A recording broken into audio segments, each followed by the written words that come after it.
Құрметті тыңдаушылар, бүгінгі сіздермен өтетін сабағымыздың тақырыбы денсаулық тақырыбына арналмақ. Басты байлық денсаулық.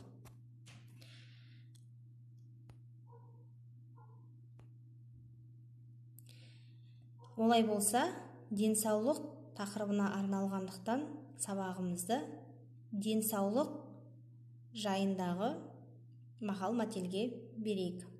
Денсаулық зор байлық. Мағынасы: адамның денсаулығы қоғам байлығы. Әр адам өз денсаулығының мықты болу жолдарын қарастыру керек. Дені сау адамның көңіл-күйі көтеріңкі болып, еңбекке әр қашан құлшына кіріседі. Халқымыз дені саудың жаны сау деп бекер айтпаса керек. Олай болса, келесі мақалға